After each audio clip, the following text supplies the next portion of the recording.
Bonjour très chers abonnés, vous qui nous suivez de partout dans le monde, France, Paris, Bruxelles, Londres, New Delhi, Pékin, Brazzaville, Libreville, de partout. Vous qui êtes déjà habitués à suivre cette émission que nous appelons Anula RDC, ces nouveaux numéros. Cette émission qui a l'habitude de vous apporter de l'éclaircissement sur toutes les questions que vous vous posez concernant la République démocratique du Congo et la politique en général. Aujourd'hui, nous avons fait appel à un cadre du parti l'Union de la démocratie et le progrès social, UDPS, les partis au pouvoir. Il se nomme Papaki Engia Moké. Bonjour Papaki. Bonjour. Bonjour Papaki. Bonjour encore. Est-ce que vous portez bien?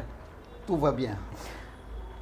En fait, Papaki Engia Moké, il est le président de la cellule Lubumbashi, section de Kasavubu et fédération de Funa, ville-province de Kinshasa, en République démocratique du Congo. Je ne sais pas, Papaki, vous avez quelque chose à ajouter par rapport à la présentation? Oui, je suis aussi expert à la Commission nationale de discipline qui fait partie de la Convention démocratique du parti. Voilà. De notre parti. Expert dans la Convention démocratique, Commission nationale de discipline au sein du parti UDPS. Papaki, si vous êtes là aujourd'hui, c'est pour que nous puissions parler politique. Oui. Politique. Le compatriote se pose tellement de questions sur les questions des enjeux politiques de l'ère.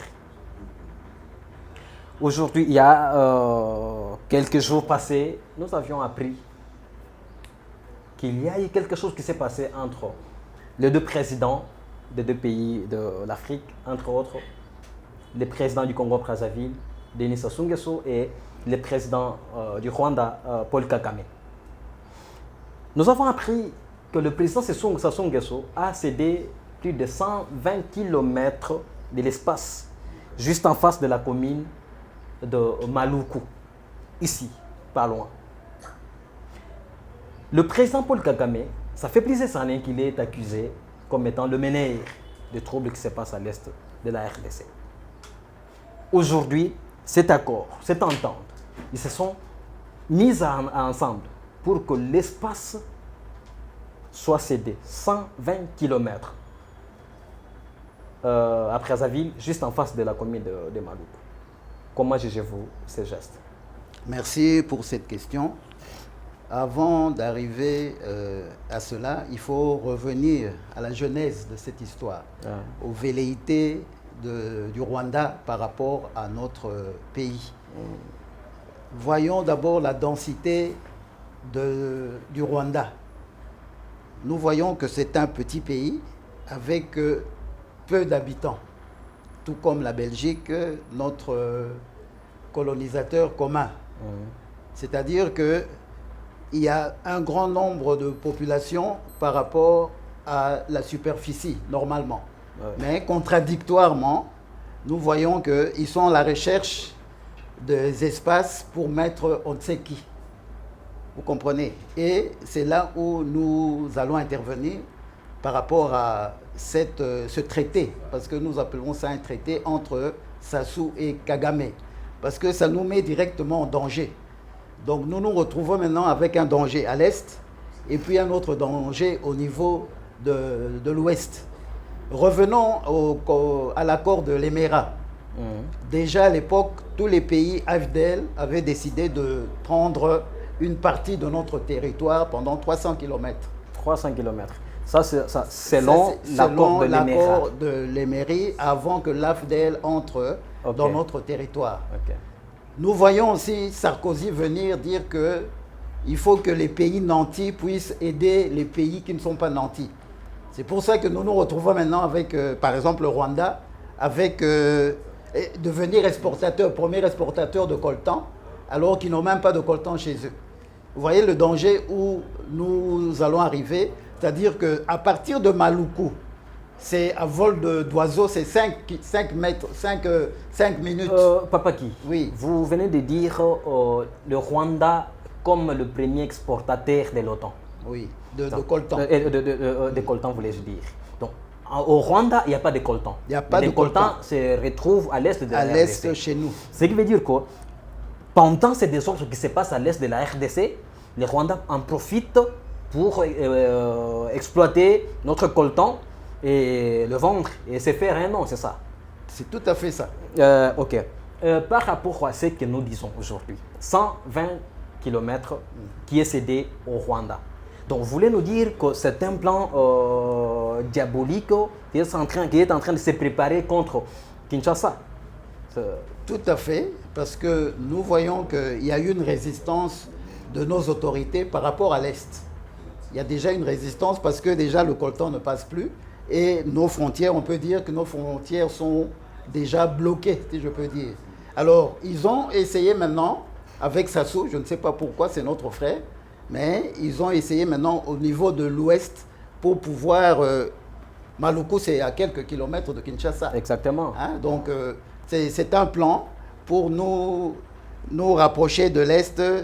Ce qui se passe à l'Est va se passer aussi à l'Ouest. Donc, nous avons proposé, non seulement à l'exécutif, mais au niveau parlementaire, de faire des commissions et d'aller voir directement le président Sassou pour qu'il revoie son contrat avec là, c'est vous, le parti IDPS, qui avez proposé... on a proposé ça, déjà. Ok, c'est déjà proposé. Oui, oui. Puisqu'on allait arriver sur cette question-là, oui. Comme vous venez déjà de le dire. Bon, le président Sassou, comme vous venez de le dire, c'est un frère. Hein? Oui. Un frère oui. qui a travaillé, ça fait plusieurs années avec les autorités de notre pays. Mais comment arrive-t-il qu'il peut poser un tel geste qui est qualifié suspect contre notre pays? Bon, nous pouvons dire que il y a un double projet. Parce qu'au niveau du Rwanda, il n'y a pas de terres arables, c'est-à-dire des terres qu'on peut cultiver.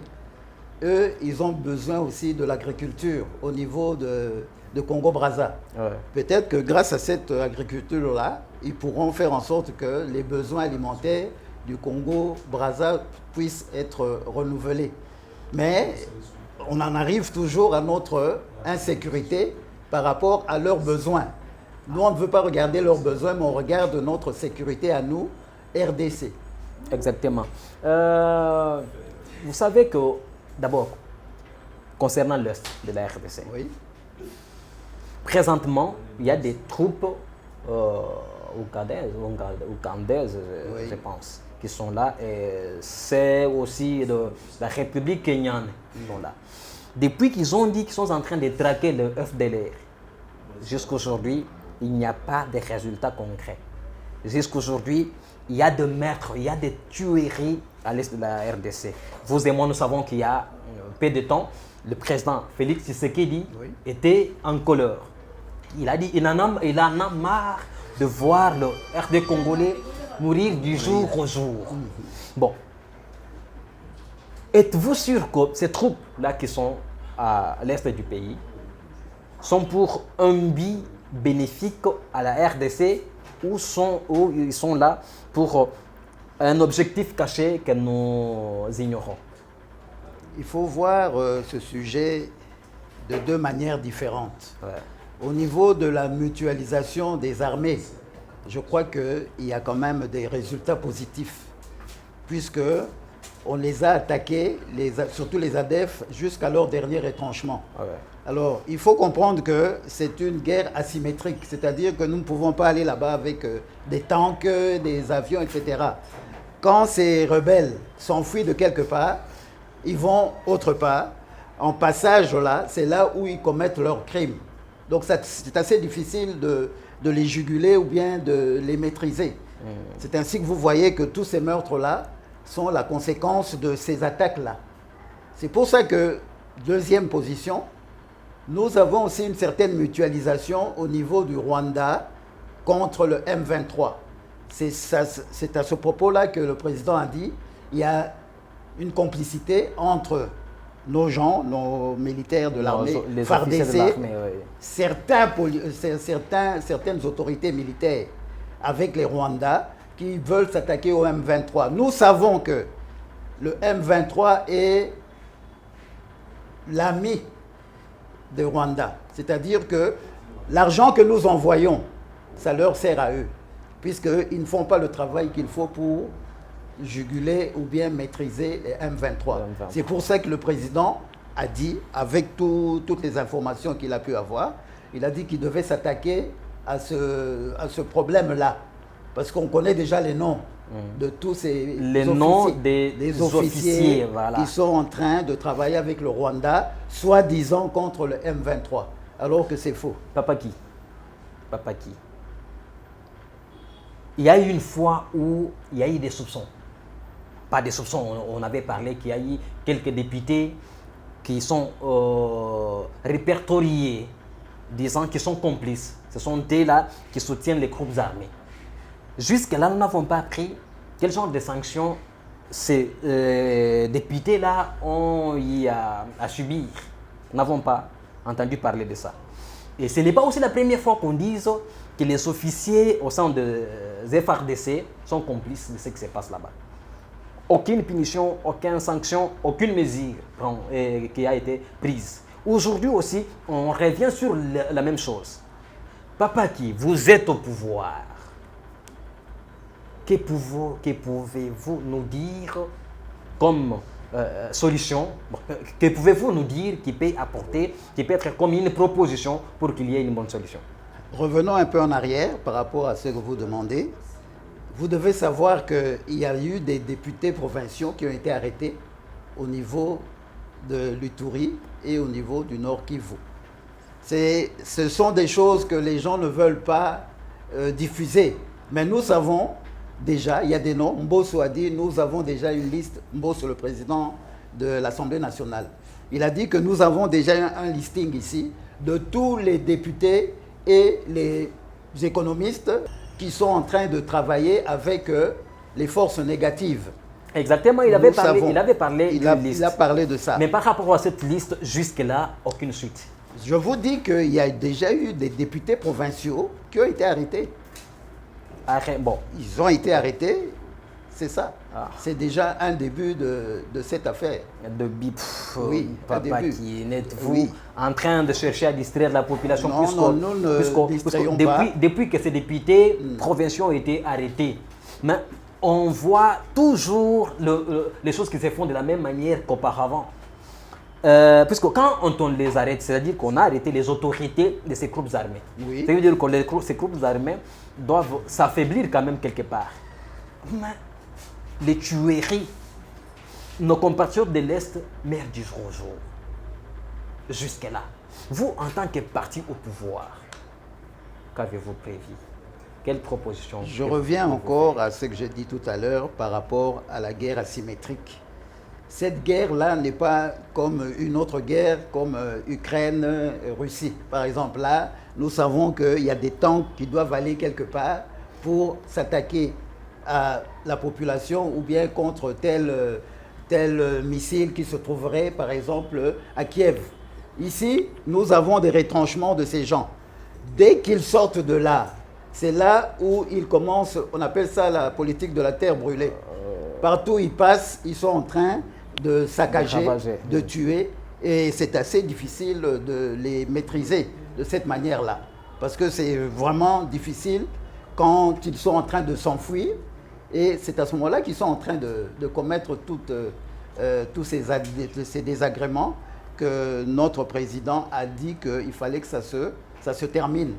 Et pour que ça se termine, il faut qu'on mette les moyens. Or, nous savons que même chez les officiers qui ont ces moyens-là, la plupart de ces moyens-là sont redistribués ou bien partent chez l'ennemi. Dernièrement, on a encore découvert des uniformes de l'autre côté du Rwanda. Donc vous voyez qu'il y a encore cet élément patriotique qui doit jouer dans nos FARDC. Félix, notre président, n'est pas en train d'insulter toutes les forces armées. Ouais. Mais il y a certains infiltrés qui sont là, qui sont en train de jouer ce jeu-là. pour revenir à quelque chose que vous devez savoir, au moment de Mobutu, il y avait une dizaine de généraux. Aujourd'hui, nous en avons presque 800. Et dans ces 800-là, il y a des infiltrés, surtout des Rwandais. Alors, si déjà au niveau de la hiérarchie militaire, il y a des infiltrés, comment voulez-vous que tout marche bien? Il faut qu'il y ait une restructuration qui est déjà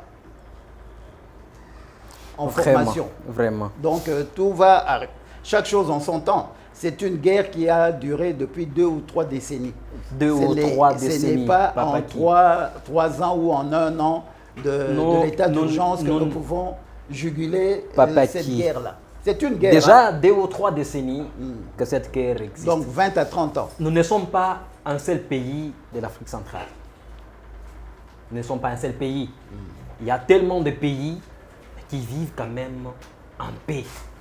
Mais pourquoi seulement la RDC qui est à tout moment attaquée depuis plusieurs années? On ne veut pas nous laisser tranquilles. Qu'est-ce qui se passe au juste? Là, je mets un tempo à ce que vous dites. Si vous voyez maintenant que l'Ouganda se mutualise avec nos forces, parce que dernièrement, au niveau de leur capitale, les ADF ont mis une bombe et ça a tué des Ougandais. C'est pour ça qu'ils se sont dit, cette guerre nous concerne tous. Vous comprenez? Si vous allez au Kenya, vous avez les rebelles qui sont là-bas aussi, qui viennent de Somalie. Vous voyez que ça devient une guerre qui est internationale. C'est pour ça que nous disons qu'il faut mutualiser ces forces-là.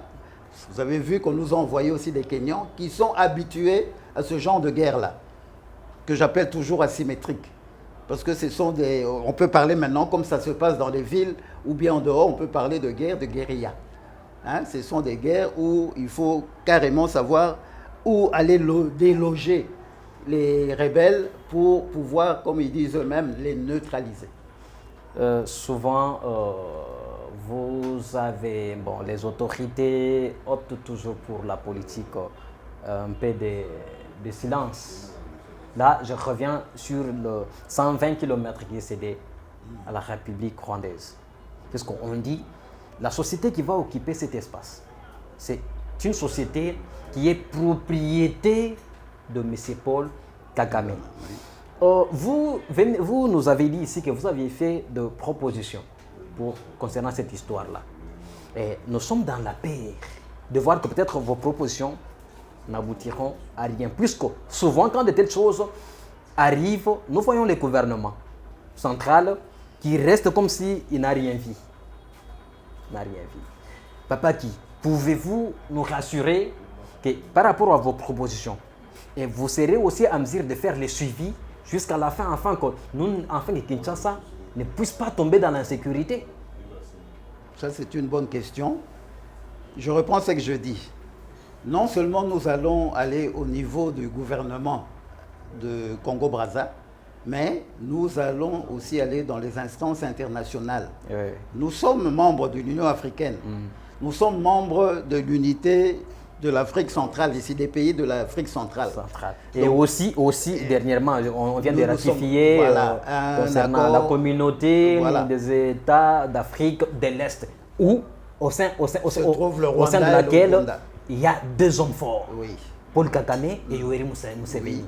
Je ne sais pas, qu'est-ce qui vous a motivé d'adhérer? Justement, ce qui nous motive, c'est que dans ces genres d'organisations, il y a des lois.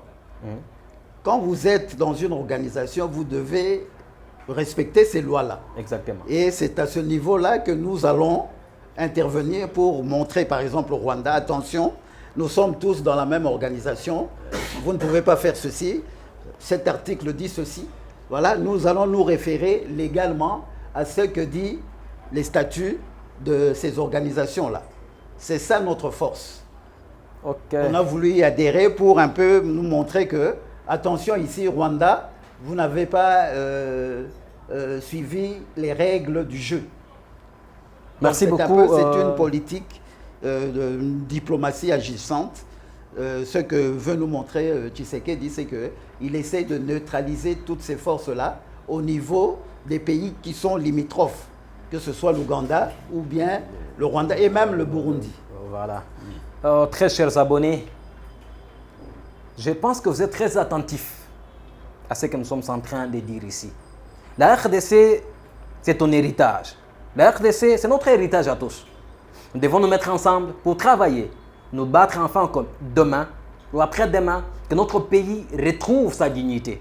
Parce que nous sommes tellement marginalisés, tellement minimisés par ceux qui nous voient et qui nous regardent de loin et ceux qui nous envient même. Mettons-nous ensemble et travaillons pour que demain notre pays devienne ce qu'il doit être. Vous devez, pendant que vous êtes en train de suivre cette émission, partager, afin que les autres puissent s'abonner aussi massivement. Et mais aussi, envoyer des invitations à vos amis, vos connaissances, afin que nous puissions ensemble, vous et nous et les autres, bénéficier de toutes ces bonnes réponses à des questions qui nous dérangent de temps à autre. Papa qui? Oui. Parlons un peu élection. Oui. Élection. Premièrement, concernant la loi électorale. Il y a eu des propositions qui ont été faites par rapport à cette loi électorale. Entre autres, lorsque quelqu'un dépose sa candidature, il ne doit pas avoir comme suppléant les membres de sa famille. Mais nous sommes surpris et déçus aussi d'apprendre qu'il y a eu ces gens que nous avions votés, envoyés à l'hémicycle, ils ont rejeté ces points-là. Ils disent non, ce n'est pas un péché que quelqu'un prenne les gens de sa famille et en faire ses suppléants. Comment jugez-vous Bon, ceci? Si on suit bien, moi j'étais pour qu'il y ait ce changement-là. Ouais. Mais ceux qui sont là-bas se sont référés à la Constitution, qui donne la liberté de choix des suppléants. On ne peut pas aller contre la Constitution. Vous voyez, ça c'est un élément que je vous donne déjà. Papa qui bien sûr, la Constitution donne la liberté de choix. Oui. Mais la conscience aussi doit travailler. Non, nous sommes en politique, ce n'est pas un problème de conscience. C'est un problème de règles. Vous voulez nous dire que la politique existe pour des intérêts égoïstes? Non, nous devons suivre ce que dit la Constitution. Wow. La Constitution permet aux gens de choisir leurs suppléants. Vous comprenez? Et moi, au départ, j'étais pour que cette loi passe intégralement. C'est-à-dire que ce sujet-là, ce passage-là puisse aussi passer pour que nous ne voyions pas, comme aujourd'hui, je ne vais pas citer de nom ici, tel est au niveau du Sénat, sa femme est au niveau de l'Assemblée nationale et son fils au niveau d'un ministère. Il ne faut pas que ça soit une sorte de royauté. Très chers abonnés, naloba na lingala bofungola matoi bofungola mitema ya komona que la plupart ya ba politiciens na biso ba osala la politique du ventre, la politique de l'égoïsme, puisque on bomoni que ndenge papa qui a uchikoloba, il y a beaucoup de gens qui s'accrochent na malignement na constitution pour na ko s'enrichir kaka bango na bango et ils ne voient pas les intérêts du peuple congolais. Voter utile. Quand voter te moutou, ou aye ko distraire avec un polo, un képi, ou qui vient avec des discours pleins de mensonges. Puisque il faut tout tongamboka, il faut tout bon samboka et kende liboso. Papa qui? Oui. Congolité. Oui. Et même qui? Et même il y a des gens qui ont menacé les autres, il y a des gens qui se sont bagarrés par rapport à la Congolité. L'honorable Singhi Pouloulou qui a dit qu'il ira jusqu'à la fin, que cette loi soit votée. Il y a ceux-là qui disent que cette loi est anticonstitutionnelle. Bon. D'ailleurs, vous n'avez pas voulu que je puisse parler de la conscience. Vous me parlez de la Constitution. Oui. Par rapport à cette loi de la Congolité, vous pensez que l'honorable Singhi Pouloulou a raison ou il a tort de proposer cette loi? De toute façon, ce qu'il y a de bien dans cette loi, c'est que nous savons que le président doit être de père et de mère. Les Congolais ont des oreilles pour entendre. Bazoyoka, bayoki. Et les kate. Bayebi que Mouto Songolo, je ne cite pas de nom. Oyo, papa na yazaboye, maman na yazaboye. Congolais azobate, na urne kuna repona yete. Même si la loi ne passe pas, toyebi déjà que les Kamwaboye, tokolingango les sous-soutés. 18 ans, nous sommes restés avec quelqu'un, ni de père ni de mère. La cité peut comboter. Mais il faut savoir que quand on parle de la Constitution, au niveau de la Banque centrale, ni de père ni de mère. C'est-à-dire que le gouverneur de la Banque centrale doit être de père et de mère. Jusqu'aujourd'hui. Papa qui? Alors pourquoi on n'en parle pas? Parce que c'est une entité qui représente la République démocratique du Congo en matière financière. Papa qui? Vous êtes adressé aux Congolais, aux RD Congolais. Oui.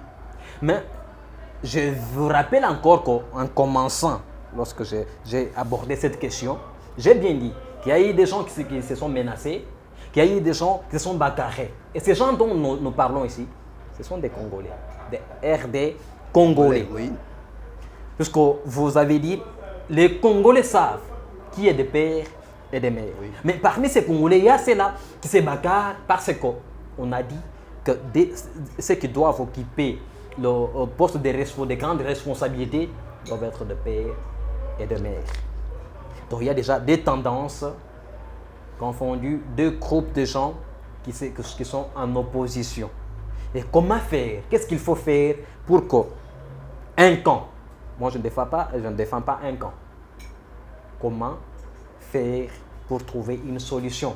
Si vous dites que la congolité est favorable aux RD congolais, alors qu'est-ce qu'il faut faire pour convaincre ces autres-là?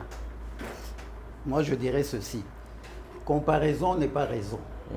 Je prends l'exemple des États-Unis. Aux États-Unis, vous ne pouvez pas devenir président. Vous ne pouvez pas devenir président si vous n'êtes pas né au niveau des États-Unis. Vous voyez, nous devons mettre ce genre de règles aussi à notre niveau pour empêcher que ceux qui ne sont pas nés, par exemple là-bas, ceux qui ne sont pas nés aux États-Unis ne peuvent pas devenir des présidents. Nous avons vu le comédien Arnold Schwarzenegger. Il est resté au niveau de gouverneur. Mais quand il a voulu postuler pour la magistrature suprême, on lui a dit non, vous êtes né en Suède ou bien là-bas en Europe du Nord. Vous ne pouvez pas, hein, vous restez à votre niveau. Vous voyez, d'accord. Là, on n'intervient pas. D'accord. Pourtant, gouverneur de la Californie, un des États les plus forts aux États-Unis. Ok. Puisque nous parlons des élections, nous avons déjà entendu et nous avons déjà vu d'autres partis politiques qui se mobilisent déjà par rapport à 2023. Vous, au sein de l'UDPS, on n'entend rien. Vous vous préparez ou soit vous êtes en train de dormir? Ah, là, c'est une bonne question. Je crois que notre secrétaire général s'est réveillé à temps. Parce qu'il a remis, il nous a dit que la base, lui, son débat patron, c'est comme ça qu'il a dit ça. Okay. Nous sommes les patrons de l'UDPS. Comme je vous parle là, que tu sois ministre, que tu sois à tel PCA, vous devez venir dans votre cellule. Ce que Étienne Tshisekedi faisait à son époque. Il allait à la cellule de l'UMT. Et c'est là où il donnait sa cotisation mensuelle. Nous devons revenir à ces choses-là que nous avons oubliées. Maintenant qu'on nous a donné notre pouvoir, nous les cellulaires, on doit maintenant savoir qui est qui par rapport au parachutage que nous défrayons. Donc, il ne faut plus que ça se passe comme ça. À partir de ce moment-ci, nous devons savoir que vous venez au niveau de la cellule, on est en train de vous inscrire sur les listings et demain, nous savons que telle personne vient du PPRD, il ne peut pas avoir la carte de membre. D'accord, Papa Ki. En tant que président de la cellule Lubumbashi, section Kassavubu, fédération de Funa, membre de la commission de discipline au sein du parti, par rapport au travail que vous avez déjà fait, par rapport aux connaissances, par rapport à la confiance que les gens ont déjà en vous. Si aujourd'hui, vous postulez en tant, je ne sais pas, candidat député provincial ou national, êtes-vous sûr que par rapport au travail que vous avez déjà battu, les gens peuvent vous faire confiance et vous donner la chance de venir député? Je crois que c'est une bonne question parce que nous allons, par rapport aux ambitions, nous allons postuler en tant que candidat provincial de la commune de Kasavubu. Candidat provincial, commune de Kasavubu. Député provincial. Et il y aura des primaires, hein, comme d'habitude. Les gens nous ont choisis ici pour la cellule Bombashi. Demain, on ira au niveau de la section. Attendez, oui. les gens vous ont choisi. Les membres. Non, attendez. Oui. Les gens vous ont choisi comme candidat ou c'est vous-même qui avez eu cette idée? On m'a poussé. Les gens ont dit que. Les gens de la famille? Les membres de la cellule ont dit que cette fois-ci, nous-mêmes, nous devons Kotia Libaya, en Lingala. Alors, on a accepté. Merci Il y aura beaucoup. des primaires et nous allons aller au niveau de la section Merci pour savoir beaucoup. La personne qui sera habilitée à représenter la commune de Kasavubu. Merci beaucoup, puisque je ne suis pas venu ici pour battre ta campagne électorale. Vous pouvez commencer. Non, je ne suis pas là. Je crois si. Est-ce que vous avez un dernier mot? En tout cas, merci pour cette opportunité que vous m'avez donnée de parler de certaines vérités cachées et de dire aux Congolais que nous sommes tous derrière notre président qui est en train de faire du bon boulot. Et 2023, ça sera pour nous. Merci. Merci. Comme il vient de le dire, très chers abonnés, c'est par ici que nous mettons un point final à notre nouveau numéro de cette émission à nous la RDC. Je le répète que c'est une émission qui vous apporte de l'éclaircissement sur la plupart des questions que vous vous posez concernant la politique, concernant les réalités au sein de notre pays. Et par là, j'ai juste une seule demande, que vous envoyez des invitations à la plupart des gens pour qu'ils s'abonnent aussi, que vous puissiez commenter, que vous puissiez aussi aimer ce qui se passe ici. Et si vous avez des propositions, des conseils, des suggestions à nous faire, n'hésitez pas à nous contacter sur plus 243 85 47 085 82. Je répète, plus 243 85 47 085 82. Abonnez-vous massivement sur la chaîne Kobla TV. Au revoir et à bientôt.